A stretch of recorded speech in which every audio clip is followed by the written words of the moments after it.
Greetings, Augies worldwide. Let's get a little more light here. See how that works. All right. Hello, everybody. This is my first live stream from the new computer. And I'm still using the borrowed CPU, which is an i3, Core i3, that was loaned to me by a computer builder who lives up in Delta, not far from here. You know, every time I turn this on, I've got to do something about the color. It'd be nice if the white balance would stay fixed, but it doesn't. I don't know. I don't understand these things. Okay, that's a little too much. Oh well, we'll see. Okay, somebody just mentioned that I write books. I have in the past written books, 3 books in the story of the Great American Flying Broomstick, and then 2 books in the series of Inept Aliens. One called The Berkey Blunder and the other The Capricorni Conundrum. And I somehow skipped A in that. Anyway, they're on Amazon. If you would like to buy those, I sell 3 or 4 a year. So much easier to do. I'm going to raise this thing up a little bit so I can kind of be looking a little bit more into the camera.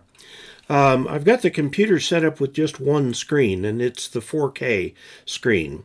I tried putting two screens up here like I've had for so long, and there just isn't really a good way to do that. But this 4K screen is so big that it allows me to do most everything on one screen. Even with the i3 in the processor's slot, it goes really fast. And the i7 9700K should arrive tomorrow. And then I'm going to do a few things. I got this little doohickey here. That is got a little connector here and a tiny little speaker here. Might just call it a sound transducer instead of speaker, but it's for the power on self-test.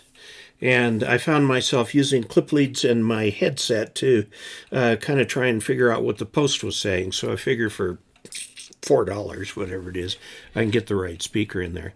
I'm really looking forward to having this thing going. Even with the Core i3, it is rendering videos very quickly. And the architecture of this computer is able to handle the 4K display so far without blue screening on me, and hopefully we will keep that up. I have run into one problem, and maybe you can advise me on this. I have 2 Gmail accounts. One is my regular account that I use for family, friends, business, things like that. And then the other one is hamradioanswers@gmail.com.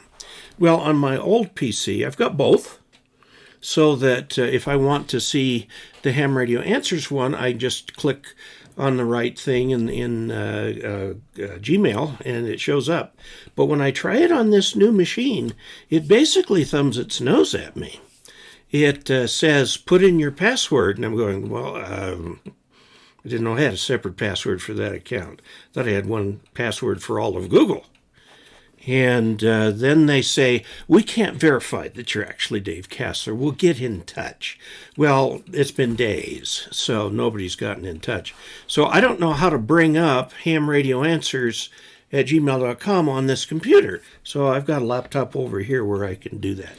Now, another thing about this that maybe one of you can advise me about, nearly every question that comes to me comes as going through the website. Somebody goes to ke0og.net/ask-dave, and there's a form there you can put a question in on, and nearly every question I get comes in that way.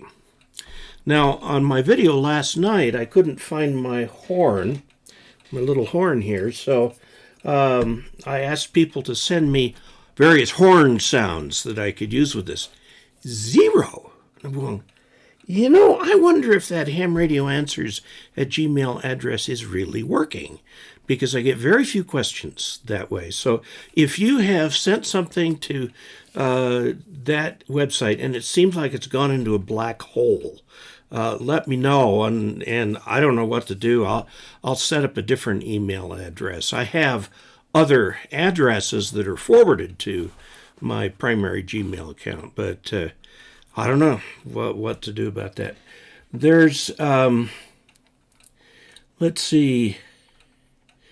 JW was asking about emergency frequencies. There's no equivalent of Channel 9 in ham radio. There are simplex national calling frequencies. 146.52 is a simplex FM calling frequency on 2 meters, and there's an equivalent for 440 that doesn't come to mind right away. But 146.52. The problem with 2 meters is people are either monitoring their favorite repeater or they've got the radio off. There was a proposal in QST years ago about something called a long tone zero, long tone zero, where you could build a little device to attach to your radio that is somebody with a DTMF handset, like this one on my Yaesu, could, while transmitting, push the zero for 15 seconds or so, and it would unlock the radio, and the radio would come alive so people could leave their radios on and be muted otherwise. But it never caught on. I thought it was a good idea. Let's see. Looking through here. Went through ground school my senior year in high school, but never had the money to get my flight hours. I know what you mean. It's expensive. I'm retired now. I've got enough time, although Augie Sean McGrath, who's also a patron, is giving me one-on-one flight instructor, ground school instruction 3 times a week, and he keeps me busy. He's got me reading a lot of stuff. There's a lot of books and stuff that are out about that. I'm glad I sound good, because I was going to ask you, I'm using the same microphone that I've used before, but I've got it turned up just a little bit differently, so hopefully it is working okay. Tried out the 20-meter dipole MFJ 1774. David demonstrates how to iteratively tune the beast. Realize now I need to go further with this. Yes. Is ham spheres real? I don't know what that is. And if you've got a URL, put it up there. The thing catches URLs, but I can go ahead and approve them.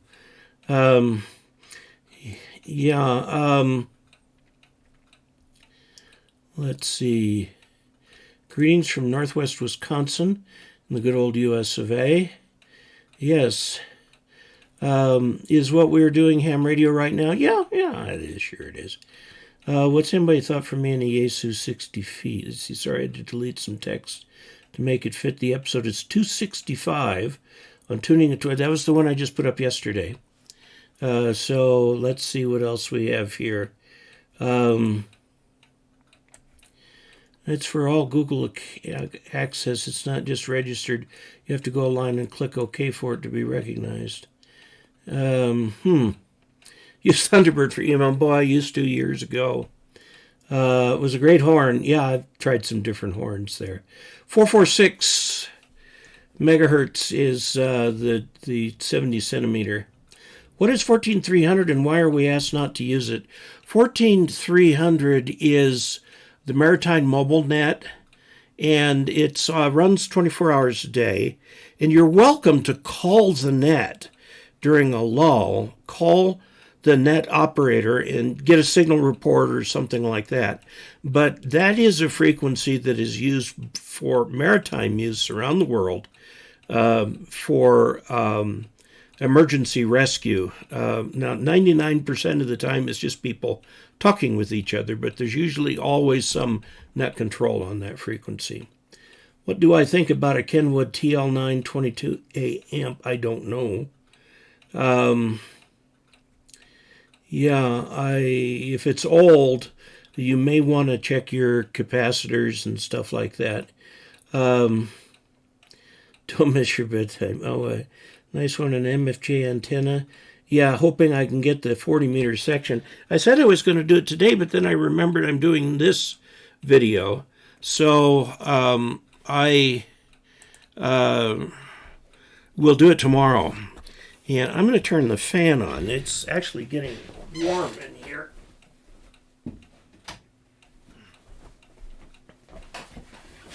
Of course, the new computer doesn't help any. By the way, I'm kind of curious what resolution I'm coming in for you. The new computer recognizes my Logitech mouse properly as an HD device with an HD aspect ratio. That HP, which is only a year old, didn't recognize it properly. And the same with the overhead camera. The one thing that's interesting about the overhead is that it works, but I can't get it to zoom like I could with the other one. It needs to zoom down just on the screen there. Let's see. Hello, Idaho, Georgia. What HF software can I use to communicate with the world? You don't need any software. Although if you've got an HF setup, you might look at FT8. Which is part of WSJT-X. Let's see, watched your videos, magnetic loop. Oh, MFJ is going to be making an announcement about their magnetic loop that will have automatic tuning. Shh, don't tell anybody, that hasn't happened yet. Okay, 720p. Okay, very good. Well, that's better than it was coming through before. I'm sending it up, I think it's at 1080, but at 720 is fine. Okay, let's see. Flex radios are great radios, but they're American-made, and they're sort of like Harley-Davidson. Half the money you pay is for the name. Of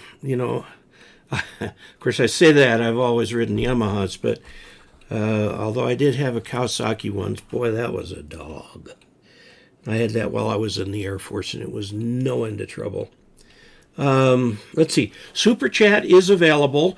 If you have a live chat that you're just watching on the Google screen, it's down at the bottom under where it says Say Something, and under there, there's a smiley face for emoticons, and there's a $sign for Super Chat. Okay, we're gathered here, of course, today. Let's see, we're up to 134, which is, I think, more than we had last Thursday. We're going to try and go through some of the questions that I haven't gotten to yet, and this is the stack of them. So I think we're not going to run out of questions. On Saturday, I'll look at new questions again. Jason, thank you very much. Thank you very much. The ICOM IC2350 can go crossband repeat. Can I use another ICOM for crossbanding? No, it depends on the machine that will do the crossband repeating. Like, for example, the UV8000D will not do it. The UV8000E will. This new radio that I've been looking at over here, I've been trying not to inundate you with reviews, so I'll come back to this radio here very quickly. It's the Anytone D578UV Mobil, which is almost exactly a clone of the D878UV handheld, except a lot more power, and it has 220 megahertz, 223, 222, 222 to 225, which everybody used to call the 220 band. But it's got that on it. It's very, very nice radio. I really love the thing, but it's kind of an expensive radio, and I don't know, I've got to do a survey of mobile radios for 2 meters and 70 centimeters and see if I can't get a better feel for what it should cost for certain capabilities. There, okay. Well,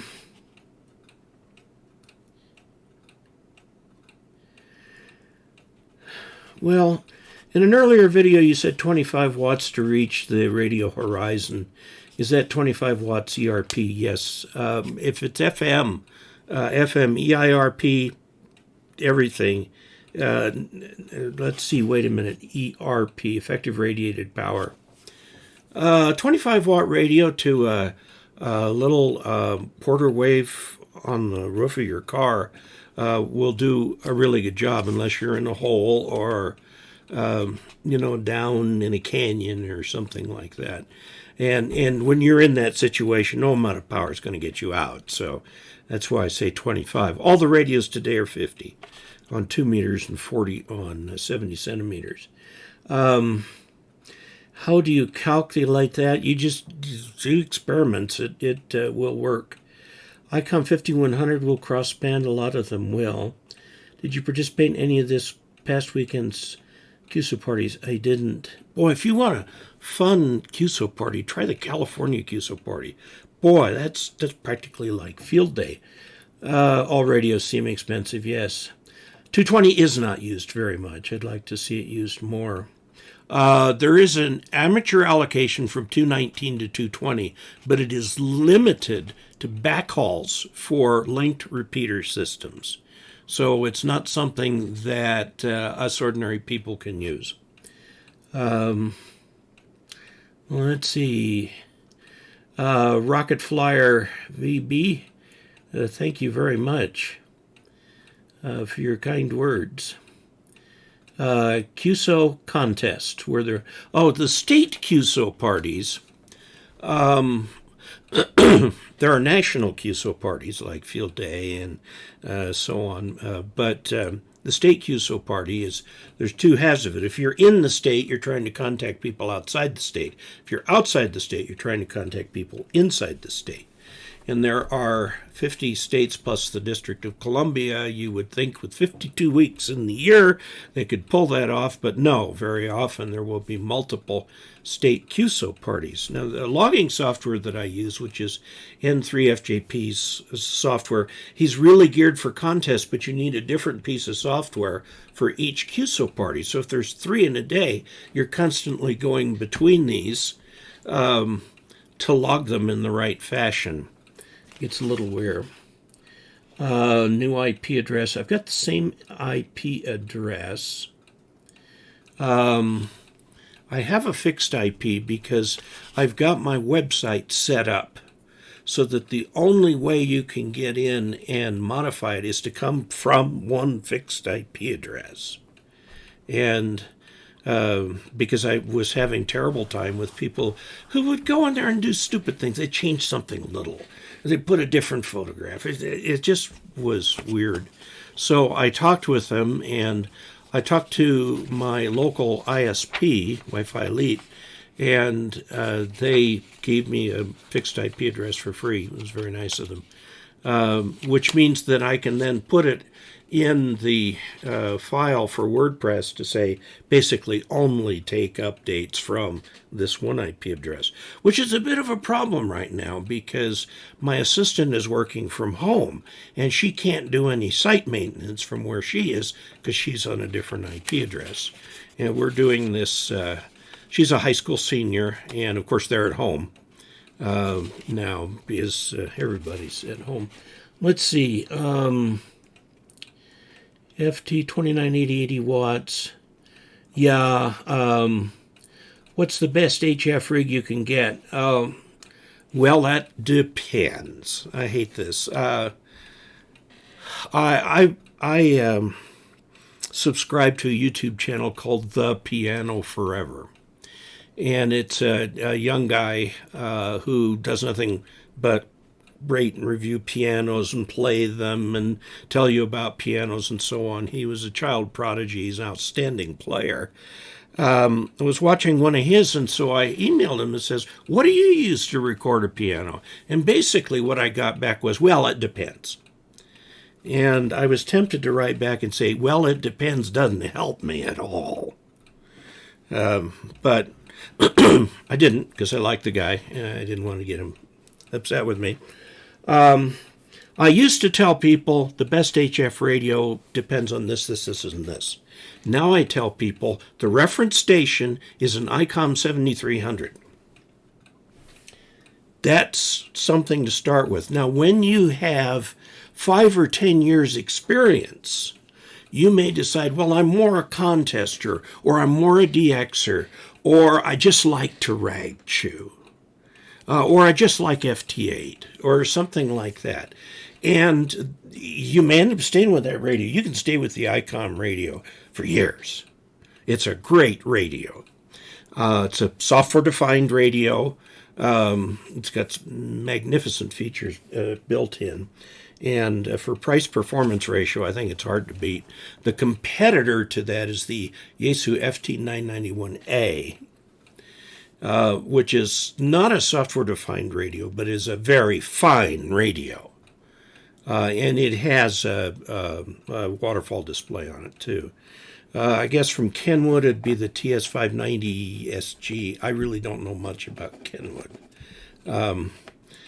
The one company that responds when I ask questions is ICOM.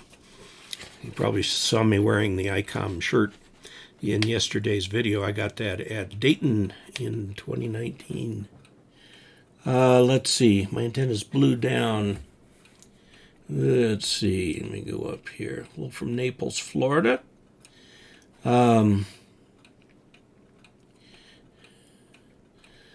Let's see. Trying to get a little more informal in this than on Saturday. Antennas. Do you like the Alpha Delta DXCC stacked wire for limited space? Well, the stacked wire part works fine. The problem is when you get into traps. The part of the antenna that is shortened is going to be narrow banded. I've already discovered that the MFJ 17754 is narrow banded on 40 meters. It's only 100 kilohertz, only about a third the band. So I'm going to be playing with it tomorrow to see if we can get the max out of it. Now the MFJ 2010 is a off-center fed dipole. It is 66 feet long, and it covers all of 40, all of 20, and a good part of 6 and a good part of 10. The latter two are not much used these days. Let's see. If I log in from a hotel or VPN and miss the cell message, Google goes nuts. Can you find an IP alias for her? I'll have to do something. Yeah, and I've never done a VPN before, so I'd have to figure out how to do that. W5KUB, hello, Tom. How are you? I screwed up on Tuesday and did not join your show, and that is my bad. I don't know what it is. I'm going to have to get a great big alarm clock that rings on Tuesdays at 6:30 p.m. because I get on at 7. The show's at 8 Central. Let's see. Do you think ICOM will come out with a new radio like an ICOM 706 or 7000? Well, they've already got a 7000. Well, it's a 7100. They had a 7000. The 706 was the little compact HF radio, and Yaesu seems to have taken over that market. They don't. ICOM doesn't sell a cute little 2-meter mobile-sized HF radio. Yaesu sells several, and the 857D was a classic for years, and it's a slightly different number. I'm not sure if it's the 897 or what, but there's one in there now that's that little tiny radio that'll fit in a backpack and used for soda and stuff like that. Now, they are coming out with the ICOM 705, which, from the shape factor, they're obviously trying to compete not with Yaesu or with Kenwood, but with Elecraft, the Elecraft K3, because it's going to be in the same price class and the same performance-ish for the thing. Let's see. Talking to W5KUB, love the show and the balloon work. Yeah, for those who don't know, Tom has a show. If you go to W5KUB.com on Tuesday nights at 8 p.m. Central, and it's always that time, whether it's daylight savings time or what. It's unlike me. I follow the UTC clock. He follows just Central Time, and he's recently been into launching balloons, very small, compact things that will go up into the upper atmosphere and go around the world, and they'll have either APRS or Whisper on them, and they weigh like a couple grams. They're really, really light. Let's see. The new DX.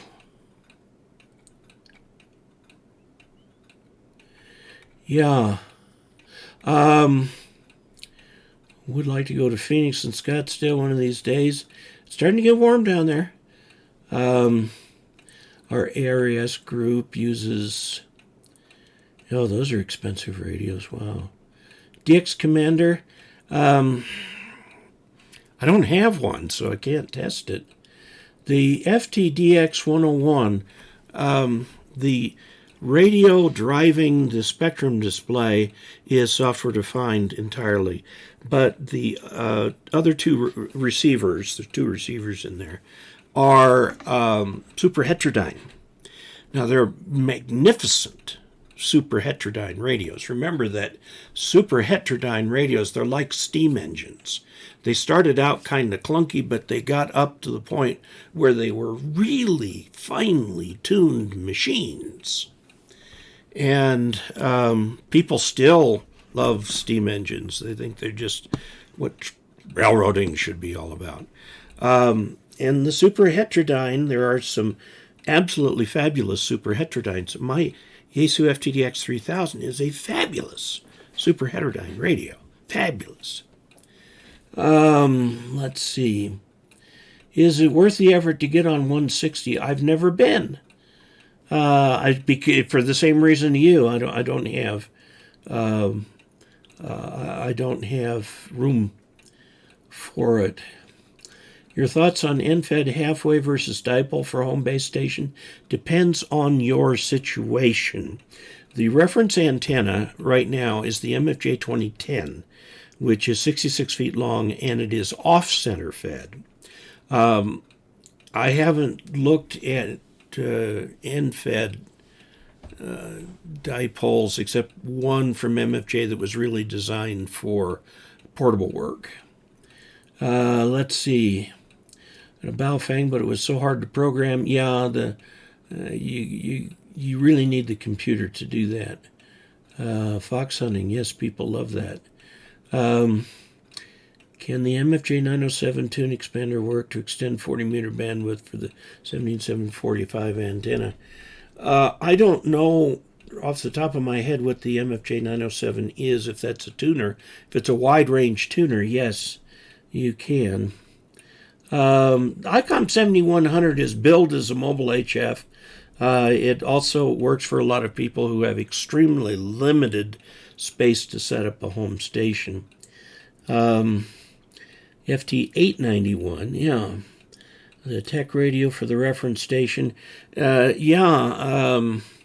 I said, I need to do a survey so that I'm not just pointing to the Anytone radio. I love Anytone radios. I don't want to just point to it till I've done the survey here. Let's see, the tech radio. You guys are great. Venerable IC706 became problematic, no replacement finals. Also use 15-volt DC caps.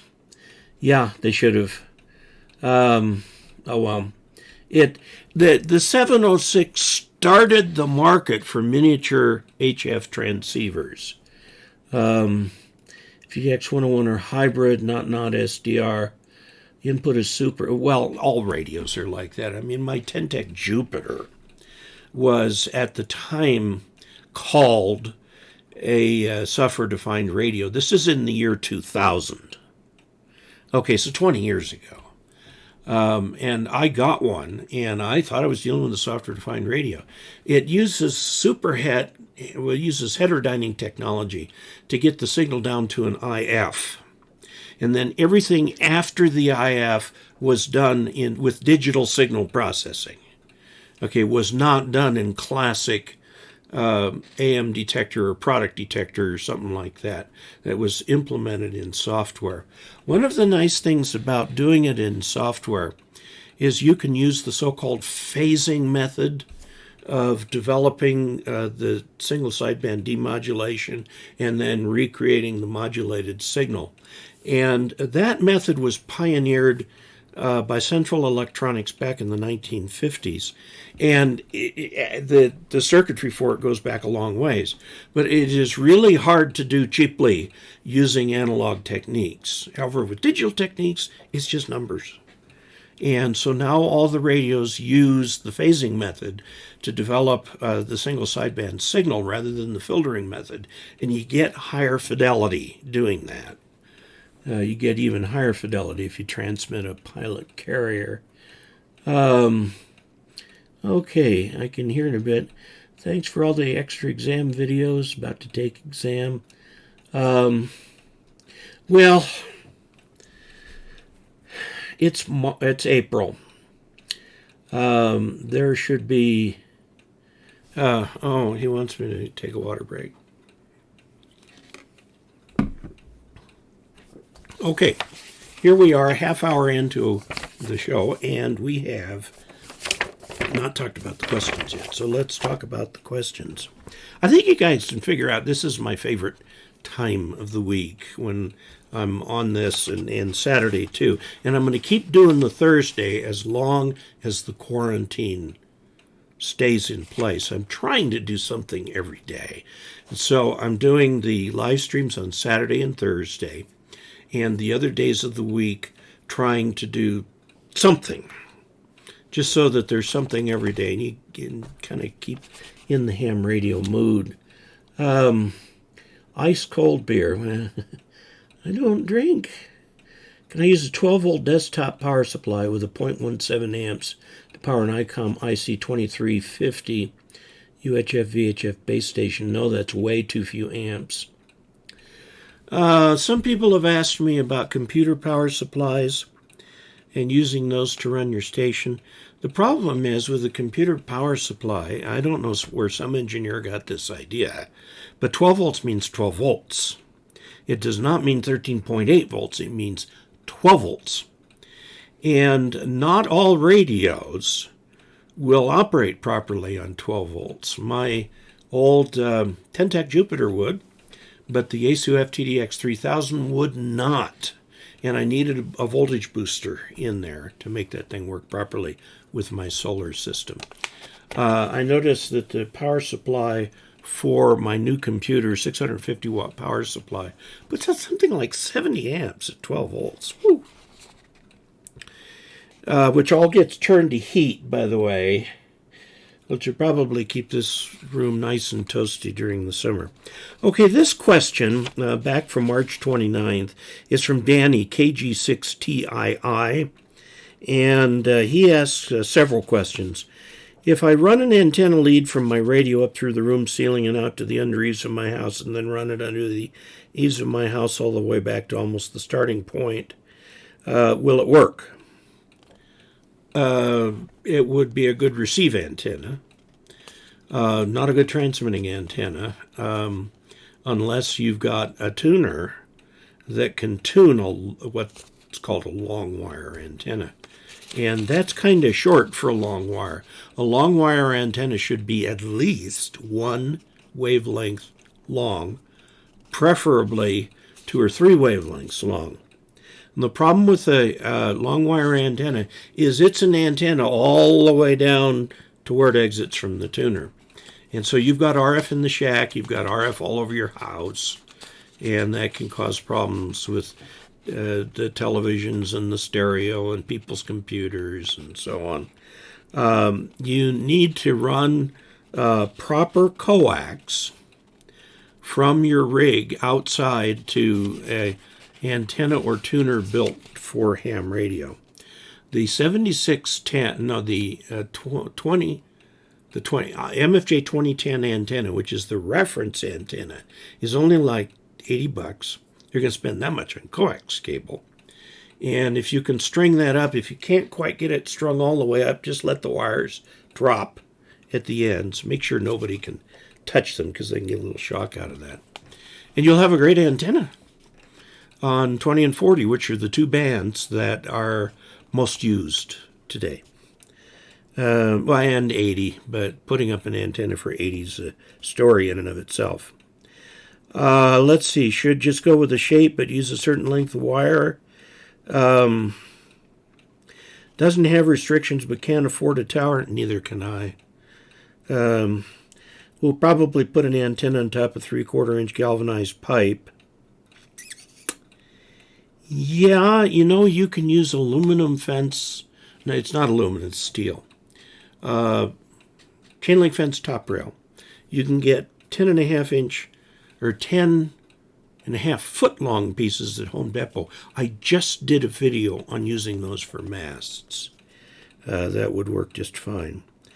The answers given here are sent to the email address. They're given right here in our live streams. Okay. Answer the questions in live streams.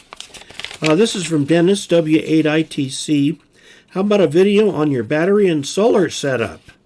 I'm interested in setting something up in my shack. I just did a video, I think 2 days ago on that. So look for that video. And you'll see that. As what I'm using right now, although I am running the reference radio off of the reference power supply rather than the solar, because I didn't make the solar the reference. It's too complicated. You know, I'm trying to make the reference station straightforward, simple, plug and play. Okay, the idea is to get people from the time they get their general ticket until they get on the air. Make that as straightforward and easy as possible. Okay, let's see what we have here. The 13.8 volt DC at 20 amps, and there are lots of power supplies that will do that, including the reference power supply, which is a Samlex SEC 1235M.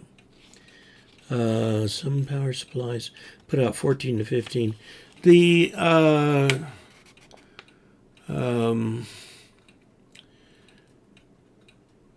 PowerWorks SSDV30 puts out 14.1 volts, but it's still within the range. The radios are spec'd for 13.8 volts. You go plus or minus a volt or so on that. Just can't go longer than 80 meters. Try to push a wire over the house. Thank goodness I passed my tech ticket in February. 132 long wire, a full wave loop. Yes, and you can put up loops, feed them with ladder line and a wide range tuner. I had one like that. I had 260 some odd feet of wire for an 80 meter full wavelength loop. Did you look at the MFJ 1777? I haven't. I don't remember specifically what is. Saw the video with the solar battery. Accidentally keyed up my 7300 on a 2 meter, 70 centimeter, 50 watts for about 50 seconds. Do you think it might have caused any damage? No, I don't. The radio is good at protecting itself. Okay, this is from Rich Royer, W1, Hotel Zulu, November.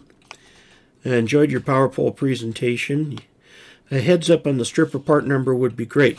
If you go to my website and just dcasler.com, the very top post right now is about the wire stripper, and it consists of some text and an ad, and the ad is for Amazon. It's where you can go order it. Just click on the ad, it'll take you to the right place. Now, some people use ad blockers. You'll have to turn that off to see that ad. I'm sorry, I actually didn't know that ad blockers would block regular website ads like that. It's an Amazon ad. Okay. Yeah, I don't know how I ever lived without that thing, but I lived probably 30 years without it. Let's see. This is from, the comments. I sent this went to my wrong email address, so I sent it over to the Ham Radio Answers. This is, let's see, can't find answers to these questions. Pertaining to dipoles, can you explain how resistors work in a terminated dipole, like the wideband inverted V from Chameleon? Resistors dissipate power. They dissipate the power that's inconvenient for the antenna. Rhombics are terminated in resistors, 800 ohm resistors. And the idea is if you don't have the resistor there, the power will bounce back and the antenna will radiate in two directions. If you put the resistor there, it only radiates in one. And so what you're doing is burning away the power that would have gone back in the other direction. Now, the thing is about there's no need for a resistor in a modern antenna. It shouldn't be there.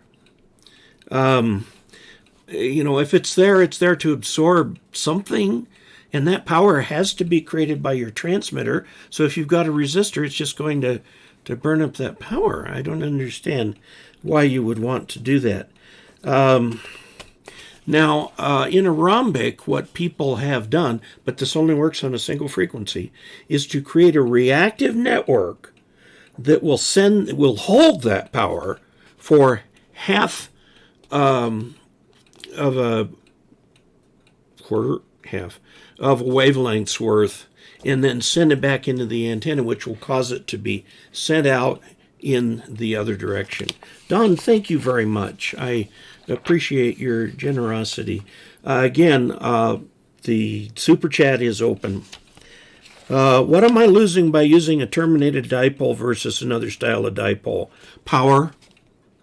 You can tell I'm not really hot on the idea of sticking resistors on antennas. It may help you get to the right impedance, but a resistor has one job only, and that is to convert current into heat. And whereas reactive components, like capacitors and inductors, will absorb the energy and then release it into the circuit after a delay.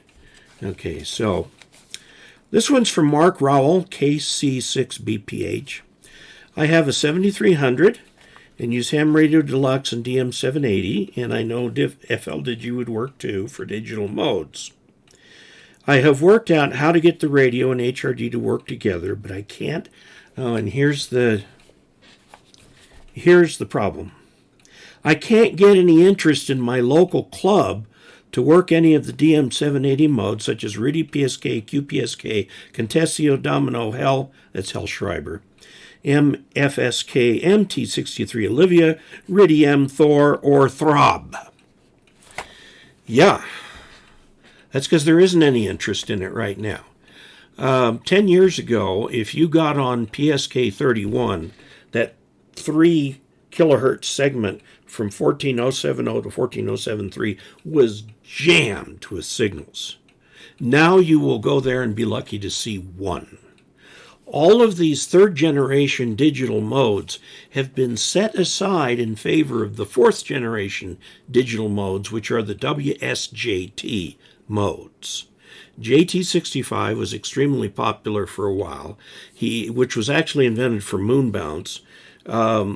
So Joe Taylor and friends invented JT9, which was JT65 optimized for HF, but it still took a minute to do one half of the cycle of the transmitter and got very little adoption. And then he and a friend whose last name begins with F, came up with FT8. And it only took a quarter of a minute. You could do 2 go-rounds in a minute. You could have a QSO done in a couple minutes. FT8 is not as sensitive as JT65 or JT9. It is, but yet people use it like crazy because it's simple, it works, and it doesn't make you sit there and wonder, is it my turn to transmit or receive, which was always my problem with JT8 or JT65. So the 4th generation digital modes are the WSJTX modes. Now, there is something called JS8 Call, which is another piece of software written by somebody else who adapts the protocols of FT8 to a more conversational mode. Now, I've heard about it, I haven't done it, so I'll just tell you that that's there, that's available. P.S. I just got off your video chat session and couldn't figure out how to join the super chat session to make a donation. It's not a session per se, it's just a feature. If you're looking in the chat, for example, you see like Don up there who slipped $10. It's like putting it in the tip jar. I have heard that if you pop out chat, then you'll have a problem. The super chat won't be there. But anyway, if the chat's still in place, there's a little emoji where you can put in emoticons, and then there's a $ where you can use your credit card to throw in a tip. I really appreciate it, and I really do. I've just gotten phenomenal support. It enables me to do things like purchase the 7300. In spite of my hinting, ICOM wasn't going to give me one, so I had to pay for that one. And given the sale prices that are coming out these days on them, now that they're well into their manufacturing cycle and they've paid back their R&D, they can offer lower prices, and they are. And so what I paid is about what people pay today for them, like $850 or $900, and plus shipping, plus tax, plus all that sort of stuff. So, Mark, I guess the bottom line here is nobody is interested in the 3rd generation digital modes anymore. Now, people will do RTTY for contests. There are a number of RTTY contests, and you can get involved in those. But they come on, you get all kinds of RTTY activity, and then gone. Completely gone. It's just the evolution of the hobby, and Charlie Nocera, I just seen you have the Anytone 578 Mobil, wondering what you think about its fabulous radio. I currently have the Anytone 868. I have the 878, got a couple of them up here. Wonderful radios. And they have every feature known to man. They've got GPS, APRS. I kept looking for the menu function for doing the dinner dishes. I haven't located that one yet. And before EY's YouTube channel has good classes, yeah. Beverages or receive-only antennas. Yes, that is true.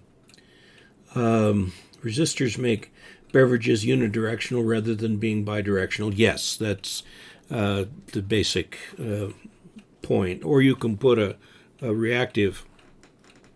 some reactants down there that will capture that. But again, the reactants will only do that on one frequency, whereas the resistor will create heat on every frequency. Get an antenna that can do 10 meters as a tech. You can use a segment of that. Yes, that is true. And during the middle of the day, it is sometimes open. Sometimes it is open and nobody knows it's open. So go ahead and call CQ. Let's see, I'm trying to remember. I think the tech voice privileges start at 28030. I better look that up. I don't want to give out misinformation. 10 meters, 28300 to 28500. And that's very convenient because that is the range of 10 meters where you're going to see a lot of activity when the band is open. When the band is open, it is really open. Okay, hydrate. Everybody's telling me to hydrate.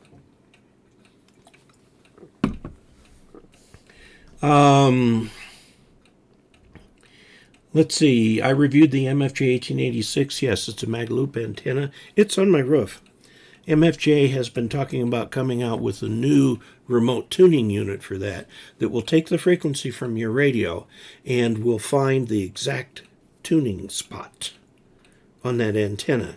That's the hardest problem with dealing with the Mobil or dealing with the mag loop antenna, is the tuning is so narrow. Now, one thing to note, if you do that, your waterfall display will be mostly blank because it'll just give you the little part that's in tune right around where you are. But if you're not relying on that waterfall to find signals, it's a great idea. If you're doing QRP or something like that, it's a great idea. Same for a month, passing to practice. Am I active on D-Star? I am not. I have DMR ID. I talked to the people at Bridgecom Systems who build repeaters, and I asked what digital mode is the most popular for the new repeaters that you're building, and they say by leaps and bounds it's DMR. ICOM poo-poos DMR for a variety of reasons, the primary one of which is they don't make a DMR radio.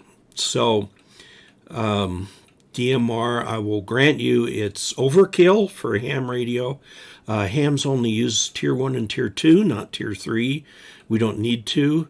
There are some strange features in DMR like stun and kill. And it sounds like a Star Trek phaser or something. But so what? There's enough there to make it very good on ham radio. And it's got worldwide connectivity. It's a pretty interesting thing.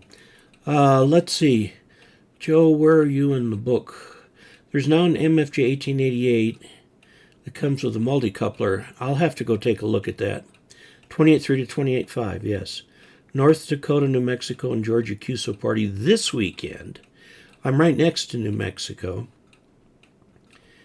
What is DMR? Digital Mobile Radio.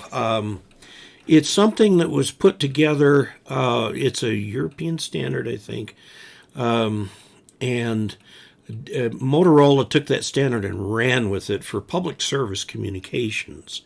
And it allows several people to use frequencies and so on together. Thank you, JW. Much appreciated. And allows you to do things you might do with D-Star or with C4FM, which is Yaesu's version. So we have these three incompatible standards. Now, the little hotspots,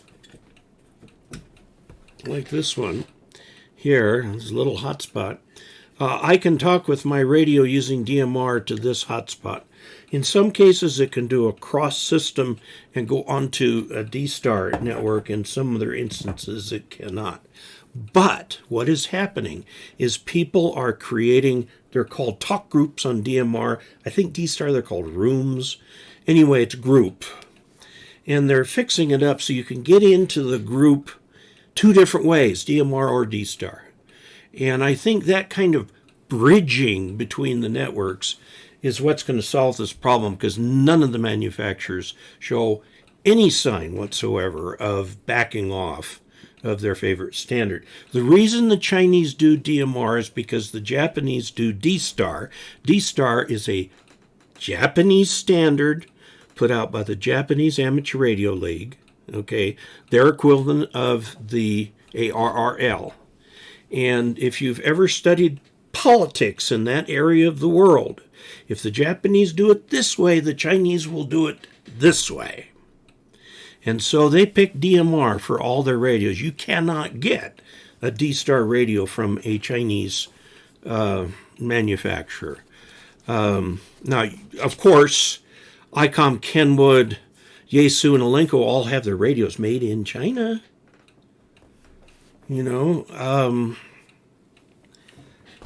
I do not pretend to understand the world. Let's see. Thank you very much from Don. Thank you. Thank you very much. Japan Amateur created DMR? No, that's D-Star. D-Star. Is that the computer that you see rainfalls? Not sure I quite understand the question. Let's see. From Shepparton, Australia. Hello. Okay, I'm doing this. I normally do the Saturday 1800 UTC one. I'm doing this one. It's actually Friday 0100 UTC, but it's Thursday here in the United States. So I know it's Friday there. And I'm doing this Thursday one for the duration of the nasty virus epidemic until we finally get out of lockdown, just to give people more things to do on YouTube. And thank you very much, Glendon. I greatly appreciate that.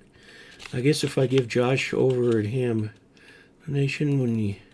Yeah, well, thank you. Thank you very much, guys. I appreciate it. What am I looking at when I'm seeing a computer that looks like a rainfall? You mean waterfall? I think you mean waterfall. I have not yet installed SDR Play on this machine, so I can't show you what a waterfall looks like. Could show you on, the 7300. Just look up waterfall display on Wikipedia, and it should have. I know where the waterfall originally came from my work.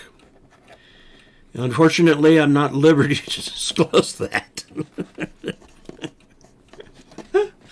Oh, dear. Even though I'm long retired, let's just say that it was not invented by amateurs. It bled over into amateur radio, but the person who did the bleeding knew where it came from. Let's see. In my area, Eastern Washington, we only have one DMR repeater and 2 D-Star and 3 Fusion. Well, good. You know, the best answer to do you get Fusion or do you get DMR or do you get D-Star is what are the hams in the area that you're going to want to talk with use? What do they use? If your club is all C4FM, get that. If they're all D-Star, get that. I mean, they're fine systems, both of them. DMR is winning just because of the sheer price-performance ratio of the Chinese radios versus the Japanese. And just as surely as Yaesu with its FT101, the original one, everybody at the time was screaming, well, what about Holocrafters? What about National? What about Collins? And there was lots of weeping, wailing, and gnashing of teeth. But people, after they wept and wailed and gnashed their teeth, went out and bought the Yaesu. So that's what's happening now with the Chinese have done handhelds, and I remember some of the first handhelds from China were junk. They didn't work, they didn't follow the standard, and so on. They're really good radios now. And now they're coming out with Mobils. They've been dipping a toe into HF, but not very much yet. But it will come. 5-10 years, maybe. Okay, yes, mean waterfall. Okay, a waterfall. Yes, this computer will have the waterfall on it. Had my license 5 years. Never bought a radio nor did much with it, even though I enjoyed fox hunting with the Ham Radio Club, which is fine. There's people who spend all of their ham radio time doing fox hunting. They call it ARDF, Amateur Radio Direction Finding, which is a cooler acronym than saying fox hunting, which is a politically incorrect term, especially if you're in the UK. But fox hunting it is. And there are even international ARDF competitions. And, I mean, it's a whole subgroup of ham radio in itself. Okay, yeah. The waterfall pan adapter, the brainchild of IBM? I don't think so, no. I don't think so. I'll have to check the classification level on that. This class was the guy who scored the highest in the tech exam. Okay, super excited for the New York QSO party. Yeah, great. And Randy, thank you very much. It's much appreciated. Okay, we're at 169 visitors. Not as many as Saturday, but this is coming along. Okay, we are out of time. I got through not very many questions. Saturday I will be more disciplined and we'll go through more questions rather than me just ranting and raving here. And thank you all for participating and for being so active with the comments and being a part of the group. I really appreciate it. I feel like when I'm in front of the computer here, I'm not quarantined. I'm out there with people. Of course, the same thing that we can do on the radio. So get on the air, whether it's HF or VHF, whatever works for you. Try one of the little hotspots. You can get these now. The little Pi-Star units are very inexpensive. You have to kind of play with them a little bit, but this happens to be a Pi-Star unit in a deluxe package from Nexrad down in San Diego. I call it the San Diego hotspot. There's lots of ways to get on the air. Maybe you can go be with Tom, W5KUB, and launch a balloon. Lots of things that you can do. So thank you all so much. I really appreciate you being here. This is a lot of fun. It looks like the new computer is working pretty well. It hasn't crashed yet. So until we next meet, 73.